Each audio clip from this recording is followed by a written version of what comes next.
Hello class 9 के प्यारे विद्यार्थियों, स्वागत करते हैं एक और नए वीडियो में। आज की इस वीडियो में देखना जो आपका एग्जाम होने वाला दिनांक 6 मार्च को विषय गणित का, उसके लिए काफ़ी ज़्यादा most important viral MCQ question को हम लोग देखने वाले हैं। चलो वीडियो को अंत तक जोड़ते, वीडियो काफ़ी ज़्यादा इंपॉर्टेंट होने वाला। और अगर चैनल पर नए हो तो वीडियो को लाइक करके चैनल को जरूर सब्सक्राइब कर देना, क्योंकि ऐसे वीडियो चैनल के माध्यम से कुछ मिलता है। वीडियो को लाइक करके चैनल को भी जरूर सब्सक्राइब कर देना और साथ ही अपने सारे मित्रों के पास वीडियो को शेयर भी कर देना। और इस वीडियो में जो भी क्वेश्चन को देखने वाले काफी मोस्ट इंपोर्टेंट आप लोगों के लिए होने वाला, यहीं से आप लोगों का क्वेश्चन छपने वाला, ठीक है।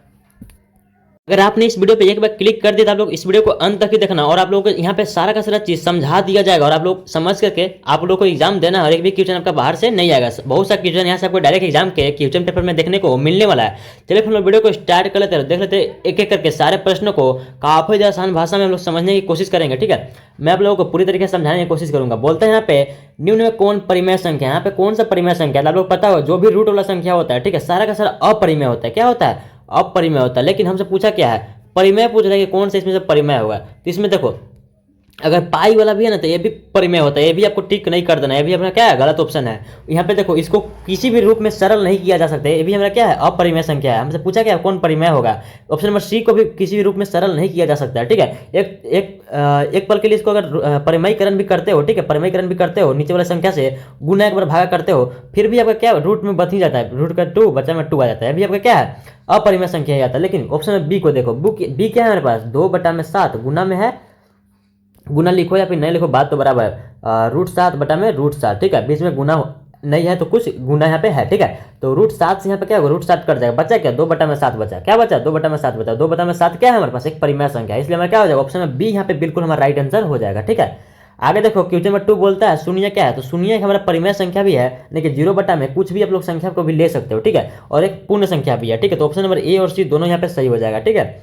आगे देखो क्वेश्चन नंबर 3 बोलता है 0.3 का बार यहाँ पे दे दिया, यानी कि 0.3 का यहाँ पे 3 पे बार है, यानी कि बार करने का मतलब है कि 3 3 3 3 आते जाएगा, ठीक है, कुछ इस तरीके से आपका आते जाएगा, ठीक है। यहाँ पे बार करने का मतलब है तो किसके बराबर है हमसे पूछ रहा है, ठीक है। तो हम लोग क्या करेंगे, इसको x बराबर इतना मान लेंगे।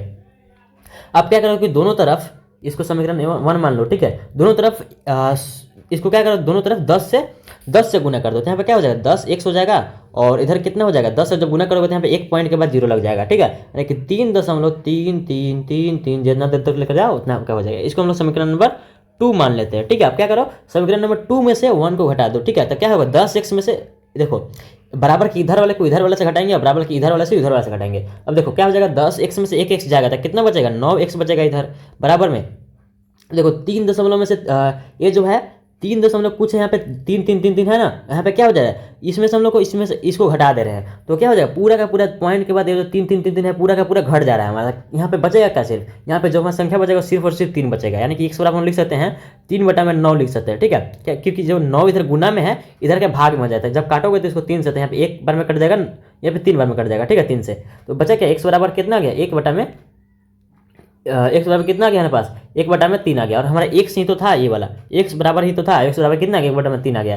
तो कौन सा आंसर हो जाएगा, 1/3, यानी कि ऑप्शन नंबर ए यहाँ पे हमारा बिल्कुल राइट आंसर हो जाएगा, ठीक है। पूरी तरीके से हम लोग समझते हुए चलेंगे। बोल रहे हैं 1/2 का परिमयकरण करना है, परिमयकरण करना काफी आसान होता है। देखो 1/√2 है, ठीक है। अब क्या करोगे, नीचे जो हर में जो संख्या यानी कि डिनोमिनेटर में जो संख्या है उसको क्या करो, उसको एक बार गुना कर दो, एक बार भाग कर दो। जब नीचे हर में जो संख्या है इसको गुना कर दो, एक भाग कर दो, क्या करो, 1 से गुना हो जाएगा √2, तो क्या हो जाएगा, 1 से किसी भी संख्या गुना करो तो वही संख्या ही बच जाता है, यानी कि √2 हो जाएगा। अब जब √2 से √2 को जब गुना करो तो यहाँ पे रूट खत्म हो जाता है, 2 बचता है, तो आया क्या हमारे पास, √2/2 आया, ठीक है, √2/2 आया था। कहाँ पे, ऑप्शन नंबर बी यहाँ पे हमारा बिल्कुल यहाँ पे करेक्ट आंसर हो जाएगा, ठीक है। नेक्स्ट क्वेश्चन को देखो, क्वेश्चन 5 बोलता है 36 का पावर 1/2 का मान होगा, ठीक है। तो 36 है, ठीक है, 36 को हम लोग क्या लिख सकते हैं, 6 का पावर 2 लिख सकते हैं, क्योंकि देखो 6 गुना 6 इसको हम लोग लिख सकते हैं, तो 6 गुना 6 कितना होता है, 36 हो जाता है, तो 36 को हम लोग 6 का पावर 2 लिख सकते हैं, ठीक है। क्या करोगे, 6 का पावर 2 और पहले से कितना पावर में 1/2 है, ठीक है। तो क्या होगा, 2 से 2 कट जाएगा, तो बचा क्या, 6 का पावर 1, 6 का पावर 1 करने का मतलब सिर्फ 6, ठीक है। तो कौन सा हो जाएगा, ऑप्शन नंबर सी यहाँ पे बिल्कुल हमारा 6 बिल्कुल राइट आंसर हो जाएगा, ठीक है। आगे देखो क्वेश्चन नंबर 6 बोलता है हमसे, बोल रहा है कि 2 + √2 गुना में इंटू में 2 - √2 का वैल्यू कितना होगा, किसके बराबर हो जाएगा, ठीक है। हमसे पूछा है किसके बराबर हो जाएगा, तो क्या करो, आपके पास एक फार्मूला होता है a + का b, a - का b किसके बराबर होता है, ये जो बराबर होता है हमारे पास a² - का b² के बराबर होता है। तब क्या करोगे, यहाँ पे क्या है, a का वैल्यू 2 है और b का वैल्यू हमारे पास √2 है, तो यहाँ पे क्या करो, ए का वैल्यू 2 यानी कि 2 का स्क्वायर हो जाएगा, और माइनस में बी का वैल्यू कितना है, बी का वैल्यू √2 है, ठीक है। तो √2 का स्क्वायर हो जाएगा, √2 का स्क्वायर हो जाएगा, ठीक है। अब 2 का स्क्वायर कितना होता है, 2 का हम लोग क्या लिख सकते हैं, 2 का स्क्वायर को 2 गुना 2 लिख सकते हैं, और माइनस में कितना है, √2 है, तो √2 गुना में √2 हो जाएगा, ठीक है। अब क्या करो सिंपल से यहाँ पे, एक सेकेंड, अब सिंपल से यहाँ पे क्या करो, 2 गुना 2 करो, तो 2 गुना 2 कितना होता है, 4 हो जाता है, 4 में से घटेगा √2 गुना √2, यानी कि अगर रूट से ही गुना करते तो क्या होता है, रूट खत्म हो जाता है, ठीक है। तो बचेगा क्या, सिर्फ और सिर्फ यहाँ पे 2 बचेगा, ठीक है। और 4 में से जब 2 को घटाते तो कितना बचता है आपके पास, 2 बचता है, 2 हमारा बिल्कुल यहाँ पे करेक्ट आंसर हो जाएगा, ठीक है। ऑप्शन नंबर आप लोग देख सकते हो, यहाँ पे ऑप्शन नंबर ए में दिया गया है। आगे देखो क्वेश्चन नंबर 7 बोलता है निम्नलिखित में कौन बहुपद नहीं है, बहुपद नहीं हमसे पूछ रहा है। एक क्या हमारे पास, एक से ज़्यादा पदों में है, यानी कि 1 पद 2 पद 3 पद, तो हमारा बहुपद ऐसे ही है, एक से ज़्यादा पद वाले का बहुपद बोलते हैं। ये भी हमारा 2 पदों में बटा हुआ है तो ये भी बहुपद है, ये भी हमारा 3 पदों में बटा हुआ है तो ये भी बहुपद है। लेकिन देखो y प्लस में 2 बटा में y है, ठीक है। तो ये हमारा क्या हो जाएगा, दोनों को हम लोग एक साथ भी लिख सकते हैं, एक साथ भीम के जोड़ निकाल लो, तो नीचे आ जाएगा y आ जाएगा, और यहाँ पे क्या आ जाएगा, y का स्क्वायर आ जाएगा, प्लस में y वैसे कट जाएगा, 2 आ जाएगा, बचेगा क्या हमारे पास, y स्क्वायर प्लस में 2 और बटा में y बचा। तो इस तरीके से हमारा क्या होता है, ये जो होता है बहुपद नहीं होता है, ठीक है। तो ऑप्शन नंबर डी ही हमारा बिल्कुल यहाँ पे करेक्ट आंसर हो जाएगा, ठीक है। तो क्वेश्चन नंबर 8 बोलता है हमसे निम्नलिखित में कौन त्रिघाती बहुपद है। त्रिघात यानी कि घात कितना, यानी कि पावर में 2 होना चाहिए, ठीक है। पावर में कितना, अधिकतम से अधिकतम 3 होना चाहिए, ठीक है। त्रिघाती बोला है, लेकिन पावर में अधिकतम 3 होना चाहिए, ठीक है। पावर में अधिकतम 3, इसमें तो 2 है, तो हमारा ऑप्शन गलत है, इसमें भी 2 है, इसमें तो 1 है, इसमें देखो पावर में कितना अधिकतम 3 है, ऑप्शन नंबर डी यहाँ पे बिल्कुल हमारा राइट आंसर हो जाएगा, ठीक है। आगे देखो क्वेश्चन नंबर 9 बोलता है बहुपद इतना का गुणांक है, x स्क्वायर का गुणांक हमसे पूछ रहा है, ठीक है। 2 + x स्क्वायर प्लस x, इसमें हमारा x स्क्वायर का गुणांक, इसका गुणांक हमसे पूछ रहा है, ठीक है। तो x स्क्वायर के साथ कौन सा संख्या यहाँ पे, कोई संख्या नहीं, यानी कि कोई संख्या नहीं, इसका मतलब कि वहाँ पे 1 होता है, ठीक है। 1 होता है यानी कि कौन सा हो जाएगा, ऑप्शन नंबर बी हमारा यहाँ पे बिल्कुल राइट आंसर हो जाएगा। आगे देखो क्वेश्चन नंबर 10 बोलता है px बराबर 2x + 1 का शून्यक हमसे पूछ रहा है, ठीक है। तो क्या करो कि इसको 0 के बराबर कर दो, इसको क्या करो 0 के बराबर कर दो, 2x प्लस में 1 को 0 के बराबर कर दो, ऐसे x का वैल्यू निकाल लो, वही हमारा आंसर हो जाएगा। तो 2x बराबर हम लिख सकते हैं, क्या लिख सकते हैं, एक इधर प्लस में था, इधर क्या हो जाएगा, माइनस में 1 हो जाएगा। अब x बराबर लिख दो, माइनस का 1 इधर गुना में था x, और इधर आके भाग में हो जाएगा, माइनस का 1 बटा में 2 हो जाएगा। यहाँ पे जो x का वैल्यू निकला वही हमारा क्या हो जाएगा, शून्यक हो जाएगा। तो माइनस का 1 बटा में 2 यानी कि ऑप्शन नंबर बी यहाँ पे बिल्कुल राइट आंसर हो जाएगा। 11 देखो बोलता है 3x² + x + 1 को x माइनस 1 से भाग देने पर शेषफल हमसे पूछ रहा है, ठीक है। तो क्या करो, x माइनस का 1 करो, इसको भाग दे दो 3x² प्लस में x प्लस में 1, इसके भाग दे दो, क्या बचेगा हमारे पास, इसका जब भाग दोगे तो यहाँ जो शेषफल आपका लास्ट में बचेगा वही आपसे पूछ रहा है। तो आपको भाग देने आता होगा, मैं आपसे यही आशा करता हूँ, ठीक है। तो ऑप्शन नंबर सी 5 आपका लास्ट में शेषफल आएगा, आप लोग भाग दे करके देख सकते हो, ठीक है।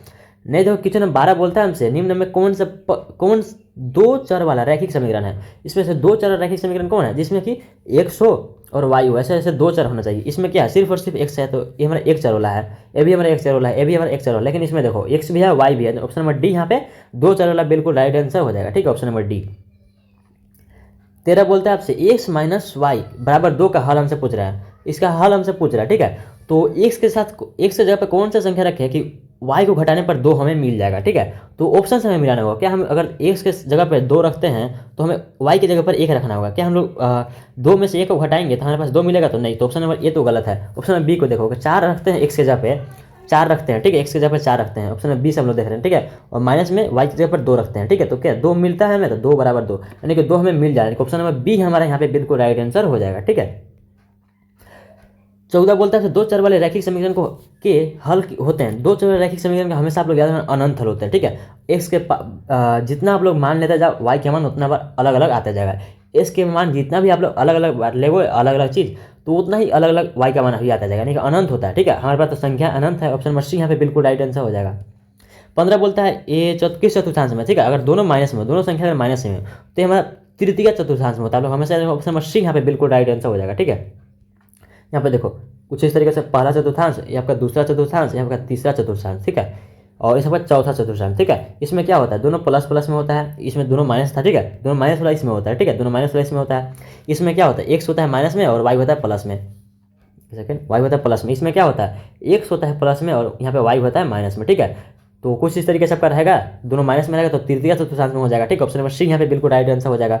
16 देखो बोलता है आपसे सी का, यहाँ पे जो सी है इसका निर्देशांक पूछ रहा है, ठीक है। यहाँ पे देखो इंग्लिश वाला देखो, इस यहाँ पे इसका निर्देशांक पूछ रहा है, तो हम लोग सबसे पहले लिखते हैं एक्स वाले को लिखते हैं, उसके बाद वाई वाले को लिखते हैं, ठीक है। तो एक्स का मान कितना हो जाएगा, एक्स एक्स ए वाला है, वाई एक्स ए वाला है, ठीक है। तो यहाँ पे देखो एक्स पे कौन सा संख्या है, माइनस का 5 है, तो एक्स के जगह पर कितना लिखेंगे हम लोग, माइनस का 5 हो गया। और कोमा में वाई के जगह पर कितना लिखेंगे, वाई के जगह पर यानी कि वाई की तरफ से ई वाली रेखा पर कितना वाला है, प्लस का 2 यहाँ पे आ जाएगा, ठीक है। माइनस नीचे मान होता है, ऊपर प्लस में होता है वाई का, यहाँ से 2 आ जाएगा। -5,2 -5,2 कहाँ पे, ऑप्शन नंबर ए यहाँ पे हमारा बिल्कुल राइट आंसर हो जाएगा, ठीक है। आगे देखो क्वेश्चन नंबर 17 बोलता है 105 का समपूरक कोण। समपूरक कोण मैंने पिछले वीडियो में बताया था कितना होता है, समपूरक कोण जो होता है 180 डिग्री का होता है। तो इसका समपूरक कोण कितना हो जाएगा, 105, और जो समपूरक हो जाएगा वो x मान लो उसे, तो x बराबर क्या लिख सकते हैं, 180 माइनस 105 तो कितना बचेगा, x बराबर जो बचेगा हमारे पास कितना बचेगा, 75 बचेगा, 75 डिग्री, यानी कि x का मान कितना हो जाएगा, 75। ऑप्शन नंबर डी यहाँ पे बिल्कुल राइट आंसर हो जाएगा।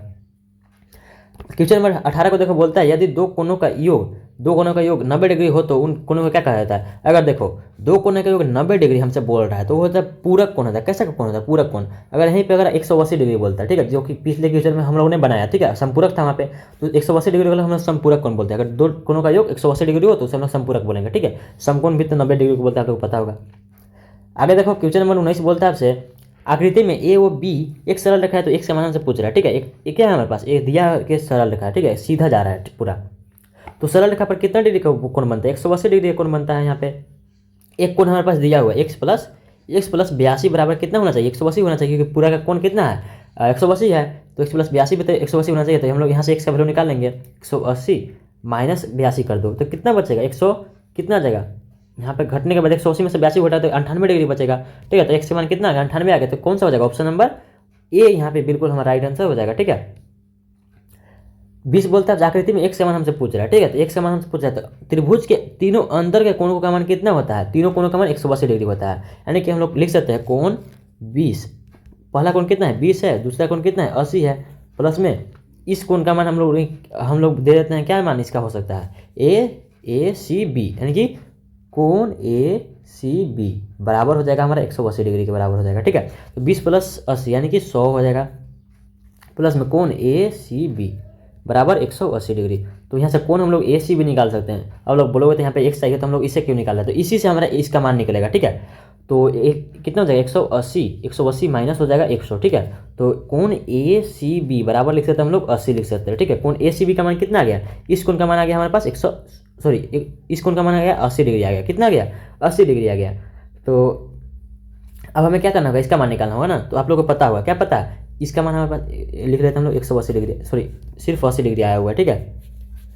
तो यहाँ पे एक सरल रेखा बनता है, सरल रेखा पर 180 डिग्री का कोण बनता है, यानी कि हम लोग लिख सकते हैं 80 डिग्री प्लस x बराबर हम लोग 180 लिख सकते हैं, ठीक है, क्योंकि सरल रेखा पर 180 डिग्री का मान बनता है, कोण बनता है। x बराबर लिख सकते हैं हम लोग 180 माइनस का 80, तो x का मान यहाँ से कितना लिख सकते हैं हम लोग, x का मान 100 लिख सकते हैं, ठीक है, 100 लिख सकते हैं। तो कौन सा हो जाएगा ऑप्शन नंबर, x का मान 100 यानी कि ऑप्शन नंबर सी यहाँ पे हमारा बिल्कुल राइट आंसर हो जाएगा, ठीक है। आई होप कि आप लोगों को समझ में आ रहा हो, तो वीडियो को लाइक कर देना, और चैनल पर नए हो चैनल को सब्सक्राइब करना मत भूलना, क्योंकि ऐसे वीडियो चैनल के माध्यम से आपको मिलता है, तो आगे आपको 10th में भी बहुत सा हेल्प आपको मिलने वाला, ठीक है। तो आप लोग वीडियो को लाइक कर देना, और चैनल पर नए हो चैनल को भी सब्सक्राइब कर देना, ठीक है।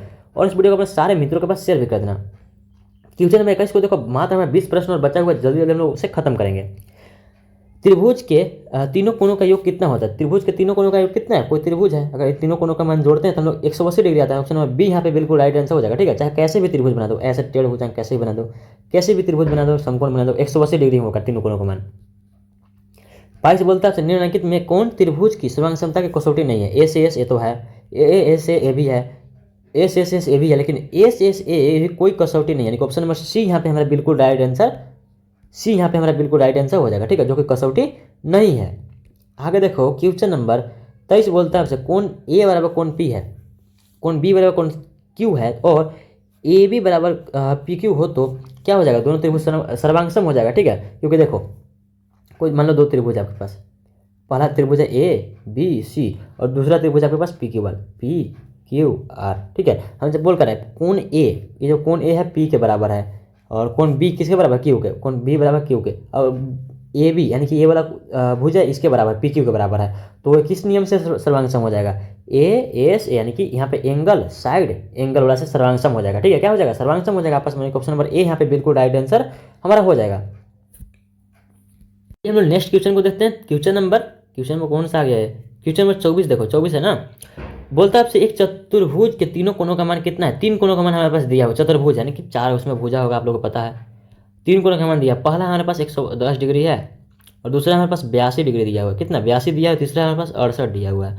हमसे पूछे चौथा कोण का मान, हमसे पूछ रहे क्या होगा। ठीक है, तो देखो चारों कोणों का मान कितना होता है चतुर्भुज के, 360 डिग्री होता है। कितना होता है, 360 होता है। यानी कि हम लोग लिख सकते हैं 110 प्लस में 82 प्लस में 68 प्लस में और दो हमें निकालना है, उसे मान लो x निकालना है। ठीक है, इस कोण को हम लोग मान लिए x, जो कि हमें निकालना है। ठीक है, बराबर कितना होता है, 360 होता है टोटल मान। ठीक है, अब क्या करो, सबको जोड़ लो, तीनों को जोड़ोगे तो कितना आ जाएगा, 110 प्लस में इन दोनों को पहले जोड़ लो। ठीक है, तो जोड़ोगे तो कितना आ जाएगा, ये आपका जो संख्या हो जाएगा 150 बन जाएगा, 150 बन जाएगा, प्लस में x बराबर हो जाएगा हमारे पास 360 हो जाएगा। ठीक है, 360 हो जाएगा। अब क्या करो, दोनों को इसमें जोड़ो, 110 और 150 कितना हो जाता है आपका, 260 बन जाता है। कितना बन जाता है, 260 प्लस में x, जो कि हमें निकालना है x, 360 हो गया। अब क्या करो, x को इधर रहने दो और 260 को उधर भेज दो, 360 में से 260 घटेगा तो कितना बचेगा, 100 बचेगा। तो यानी कि कौन x जो हमें निकालना था उसका मान कितना आ गया, 100 डिग्री आ गया। यानी कि ऑप्शन नंबर ए हमारा बिल्कुल यहाँ पे करेक्ट आंसर हो जाएगा। ठीक है, काफ़ी आसान प्रश्न आपसे पूछा जाएगा एग्जाम में भी। बोलते हैं क्वेश्चन 25, एक समांतर चतुर्भुज ABCD में कोण D बराबर 135 डिग्री हो तो कोण B का मान हमसे पूछ रहा है। ठीक है, कोई चतुर्भुज है हमारे पास, समांतर चतुर्भुज है ना, समांतर चतुर्भुज हमारे पास कोई, बोल रहे हैं कौन ABCD हमारे पास समांतर चतुर्भुज है। इसका मान हमारे पास दिया हुआ है, D बराबर 135 डिग्री, ये D का मान 135 डिग्री है। देखो समांतर त्रिभुज में क्या होता है, गुण होता है, आमने सामने का कोण बराबर होता है। ठीक है, यानी कि A अगर 135 है तो कोण B भी हमारा क्या हो जाएगा, 135 हो जाएगा। हमसे पूछा क्या था, कोण B पूछा था, तो कोण B भी हमारा 135 होगा। यानी ऑप्शन नंबर सी हमारा बिल्कुल यहाँ पे राइट आंसर हो जाएगा। 26 बोलता है समचतुर्भुज के विकर्ण परस्पर होते हैं। तो समचतुर्भुज के विकर्ण आप लोग हमेशा याद रखें, ऑप्शन नंबर सी यानी कि लंब होते हैं। ठीक है, समचतुर्भुज के विकर्ण परस्पर लंब होते हैं, ऑप्शन नंबर सी हमारा बिल्कुल यहाँ पे राइट आंसर हो जाएगा। 27 बोलता है एक ही आधार और एक ही समांतर रेखाओं के बीच स्थिर समांतर चतुर्भुज क्षेत्रफल में होते हैं, दोनों आपस में बराबर होते हैं। ऑप्शन नंबर ए हमारा बिल्कुल यहाँ पे राइट आंसर हो जाएगा। ठीक है, आगे देखो क्वेश्चन 28 बोलता है यदि एक समचतुर्भुज के विकर्ण 5 सेंटीमीटर और 14 सेंटीमीटर है तो इसका क्षेत्रफल पूछ रहा है। देखो निकालने का क्षेत्रफल आसानी से फॉर्मूला आप लोग याद रखो, 1/2 गुना में A1 गुना में A2। ठीक है, 1/2 इसको हम डी लिखते हैं ना, डी लिखते हैं विकर्ण है तो 1/2 पहला का मान कितना है, 5 है, 5 गुना में दूसरा का मान 14 है, तो 14 कट जाएगा आराम से 2 से 7 बार में। ठीक है, तो 7 गुना 5 आया तो 35 आ जाएगा, 35 सेंटीमीटर स्क्वायर कहाँ पे, ऑप्शन नंबर ए में। ऑप्शन नंबर ए हमारा बिल्कुल यहाँ पे क्षेत्रफल राइट आंसर हो जाएगा। ठीक है, आगे हम लोग देखते हैं क्वेश्चन नंबर 29 को। अब यहाँ से हमारा 11 प्रश्न बचा हुआ है। एक चक्रीय चतुर्भुज में क्या हो जाता है, कोण ए और कोण सी बराबर हो जाता है 180 डिग्री। कितना, ऑप्शन 29 का क्या हो जाएगा, ऑप्शन नंबर डी हो जाएगा, 180 डिग्री हो जाता है। ऑप्शन नंबर डी यहाँ पे बिल्कुल राइट आंसर 180 राइट आंसर हो जाएगा। 30 बोलता है वृत्त की सबसे बड़ी जीवा होती है। देखो कोई वृत्त है, इसकी सबसे बड़ी जीवा हम लोग कहाँ खींच सकते हैं, एक आपका केंद्र है, इसका सबसे बड़ी जीवा यहाँ पे हो सकती है क्योंकि यही सबसे बड़ा होगा। इधर खींचोगे तो ये तो छोटा होगा उससे, तो सबसे बड़ी जीवा बीच में ही होता है जो कि केंद्र से होकर गुजरता है। तो केंद्र से होकर अगर कोई जीवा गुजरता है तो आपका व्यास उसे बोलता है, क्या बोलते हैं, व्यास बोलते हैं। तो नंबर बी यहाँ पे बिल्कुल हमारा राइट आंसर हो जाएगा। ठीक है, नेक्स्ट देखो क्वेश्चन 31 बोलता है हमसे पट्टी और प्रकार की सहायता से खाली स्थान कोण की रचना संभव नहीं है, 40 डिग्री का हम लोग संभव नहीं है। ऑप्शन नंबर बी यहाँ पे बिल्कुल राइट आंसर हो जाएगा। ठीक है, 32 बोलता है हीरोन का सूत्र पूछ रहा है। हीरोन का सूत्र आप लोग पता होगा क्या होता है, रूट का अंदर एस माइनस ए इंटू में एस माइनस बी इंटू में एस माइनस सी। ऑप्शन नंबर बी यहाँ पे बिल्कुल राइट आंसर हो जाएगा। ठीक है, पहले मैंने इससे बहुत सारे क्वेश्चन कराए हैं मंथली टेस्ट के समय, है ना। क्वेश्चन नंबर 33 बोलता है एक त्रिभुज की भुजाएं दिया हुआ 122 सेंटीमीटर 120 सेंटीमीटर और 22 सेंटीमीटर, उस त्रिभुज की परिमाप हमसे पूछ रहा है। देखो त्रिभुज है हमारे पास कोई, पहला है हमारे पास 122 दिया हुआ है, दूसरा हमारे पास 120 दिया हुआ है, तीसरा हमारे पास 22 दिया। इसका परिमाप पूछा है। परिमाप होता क्या असल में, बाहरी जो आवरण होता है ना, बाहरी, इसी को हम लोग परिमाप बोलते हैं। सबको जोड़ दो आपस में, यानी कि 22 प्लस 122 प्लस 120 कर दो, यानी कि 22 प्लस 122 प्लस 120 कर दो, कितना आ जाएगा हमारे पास, ये जो हमारे पास आ जाएगा 120 और 120 यानी कि 240 और 24 कितना, 240 और 24 264 हो जाएगा ना, 264 हो जाएगा। ठीक है, 264 यहाँ पे बिल्कुल राइट आंसर हो जाएगा। ठीक है, ऑप्शन नंबर सी यहाँ पे बिल्कुल हमारा राइट आंसर हो जाएगा। ठीक है, सबको जोड़ देना होता है परिमाप में बाहरी आवरण को। आगे देखो क्वेश्चन नंबर 34 बोलता है एक समबाहु त्रिभुज का परिमाप हमारे पास 60 सेंटीमीटर दिया, तो इसकी भुजा की लंबाई हमसे पूछ रहा है। ठीक है, देखो इसको कैसे बनाएंगे, 34 हमारा क्वेश्चन है ना, समबाहु त्रिभुज है ना, समबाहु त्रिभुज है। देखो समबाहु त्रिभुज में इस तीनों कोण आपस में बराबर होता है, तो परिमाप हमारे पास दिया, यानी कि तीनों कोणों का योग हमारे पास दिया हुआ है, कितना, 60 डिग्री दिया हुआ है। तो इसको क्या करो, 3 से भाग दे दो, आपस में तीनों भुजा मिल जाएगा, एक भुजा का मान मिल जाएगा, तो कितना हो जाएगा 20 बचेगा, यानी कि कौन सा हो जाएगा, ऑप्शन नंबर बी हमारा बिल्कुल यहाँ पे राइट आंसर हो जाएगा। आगे देखो क्वेश्चन 35 बोलता है हमसे यदि एक घन का कुल पृष्ठीय क्षेत्रफल 96 सेंटीमीटर स्क्वायर तो घन का आयतन हमसे पूछ रहा है, ठीक है। क्षेत्रफल दिया हुआ है, यानी कि 6a स्क्वायर, घन का क्षेत्रफल क्या होता है 6a स्क्वायर, इसका मान कितना 96 दिया हुआ है, ठीक है। तो हमसे घन का आयतन पूछ रहा है, सबसे पहले हम लोग a का वैल्यू निकालेंगे, तो फिर हम लोग a क्यू का फॉर्मूला लगाएंगे, हम लोग यहाँ से फिर a जितना होगा उसको 3 बार गुना करेंगे, उसी से हमारा आयतन मिल जाएगा। तो 6a स्क्वायर बराबर कितना हो जाएगा, a स्क्वायर बराबर हम लिख सकते हैं 96 बटा में 6 लिख सकते हैं, 6 से इसको काटो तो कितना कटेगा, ये जो कटेगा हमारे पास 3 से पहले काट लो, तो 3 दूना का 6 और इसको काटोगे तो कितना हो जाएगा 3 और यहाँ पे 2 आ जाएगा, बच जाएगा, इसको 2 से काटो तो 16 आ जाएगा, यानी कि ए स्क्वायर का वैल्यू हमारे पास, ए स्क्वायर का वैल्यू हमारे पास कितना आ गया, ए स्क्वायर का वैल्यू हमारे पास 16 आ गया, ठीक है। अब क्या करो, यहाँ से हम लोग ए का वैल्यू निकालेंगे, ए का वैल्यू कैसे निकालेंगे, देखो ए का वैल्यू निकालो, ए बराबर हो जाएगा हमारे पास, ए बराबर हो जाएगा 16 का रूट हो जाएगा, क्योंकि देखो स्क्वायर है, स्क्वायर हो जाएगा रूट में हो जाता है, और 16 का हम लोग क्या लिख सकते हैं 4 गुना 4 लिख सकते हैं, आप लोग को पता है रूट के अंदर से 2 के बदले 1 बाहर निकलता है, यानी कि ए का वैल्यू कितना गया, ए का वैल्यू जो हमारे पास आ गया 4 आ गया, ठीक है, कितना 4 आ गया, ठीक है। हम लोग क्या करेंगे, अब हम लोग आयतन निकालेंगे, आयतन यानी कि आयतन को हम लोग भी से डिनोट करते हैं, भी बराबर होता है हमारे पास एक ही होता है घन के लिए, ठीक है। तो ए का वैल्यू कितना आया था हमारे पास, ए का वैल्यू जो आया था हमारे पास 4 आया था ना, 4 गुना 4 कर दो, ठीक है, कितना हो जाता है 64 हो जाता है, 64 सेंटीमीटर क्यूब हो जाएगा, ठीक है, क्योंकि आयतन में क्यूब लगता है। ऑप्शन नंबर कौन सा हो जाएगा 64 centimetre cube, option number C यहाँ पे हमारा बिल्कुल राइट आंसर हो जाएगा। 5 प्रश्न और बचा हुआ हम फटाफट उसे भी देख लेते हैं, ठीक है। देखो क्वेश्चन नंबर 36 बोलता है हमसे यदि एक बेलन की त्रिज्या हमारे पास r है, इसकी ऊंचाई h है, तो उसका वक्र पृष्ठीय क्षेत्रफल क्या होगा, ठीक है। बेलन का सिंपल सा आपसे वक्र पृष्ठीय क्षेत्रफल का फॉर्मूला पूछ रहा है, तो लोग हमेशा याद रखें वक्र पृष्ठीय क्षेत्रफल का फॉर्मूला होता है बेलन के लिए, वो तो 2πrs होता है, कितना होता है 2πrs होता है, आप लोग याद रखना, काफी मोस्ट इंपोर्टेंट क्वेश्चन पूछा जा सकता है, ठीक है। ऑप्शन नंबर ए यहाँ पे बिल्कुल राइट आंसर हो जाएगा। 37 देखो बोलता है आपसे सिंपल से, यहाँ पे आपसे शंकु का आयतन पूछ रहा है, आयतन क्या होता है, यदि किसी शंकु की ऊंचाई h, त्रिज्या r, तो त्रिज्या की ऊंचाई l, तो आयतन हमसे पूछा है, आयतन में तो हमें l का जरूरत है नहीं ऊंचाई का, तो इसका आंसर क्या होता है आयतन, 37 का राइट आंसर क्या हो जाएगा, हो जाएगा ऑप्शन नंबर सी, यानी कि 1/3 पाई r स्क्वायर होता है, क्या शंकु का आयतन होता है, ठीक है। ऑप्शन नंबर सी यहाँ पे बिल्कुल राइट आंसर हो जाएगा, ठीक है। आप लोग याद रखना, काफी मोस्ट इंपोर्टेंट क्वेश्चन जो भी कराया जा रहा है आप लोगों के लिए। बोलता है क्वेश्चन नंबर 38 यदि किसी अर्धगोले की त्रिज्या r है तो उसका वक्र पृष्ठीय क्षेत्रफल क्या होगा, आपसे बोल रहा है कि कोई अर्धगोला है, उसका सिंपल से आपसे वक्र पृष्ठीय क्षेत्रफल का फॉर्मूला पूछ रहा है, तो लोग याद रखना वक्र पृष्ठीय क्षेत्रफल का फॉर्मूला होता है 2πr स्क्वायर होता है, क्या होता है 2πr square. Option number A यहाँ पे बिल्कुल राइट आंसर अर्धगोला के लिए हो जाएगा, ठीक है। तो अभी तक वीडियो को लाइक कर देना, चैनल पर नए हो चैनल को भी सब्सक्राइब जरूर कर देना। 39 देखो 39 बोलता है एक वर्ग अंतराल में इतना का उच्च सीमा पूछ रहा है, तो दोनों में उच्च यानी कि ऊंचा वाला यानी कि बड़ा वाला, तो दोनों में बड़ा कौन है 25 है, तो उच्च सीमा पूछा तो 25 यहाँ पे बिल्कुल बी राइट आंसर हो जाएगा। लास्ट प्रश्न आज का हमारा यहाँ पे होने वाला है, तो बोलता है आपसे यदि किसी सिक्के को एक बार उछाला जाता है, ठीक है, तो चित्त आने का परिता कितना है, या तो हेड आ सकता है या तो टेल आ सकता है, यानी कि 2 परिणाम हमारे पास हो सकते हैं। तो हमसे पूछता है कि हेड आने का, हेड कितना है एक ही आ सकता है, यानी कि ऑप्शन नंबर कौन सा हो जाएगा 1/2, ऑप्शन नंबर ए यहाँ पे बिल्कुल राइट आंसर हो जाएगा, ठीक है। आई होप कि आप लोगों को वीडियो पसंद है, वीडियो को लाइक कर देना और चैनल पर नए हो चैनल को सब्सक्राइब करना मत भूलना। मिलता है किसी नेक्स्ट वीडियो में, तो तक के लिए बाय बाय।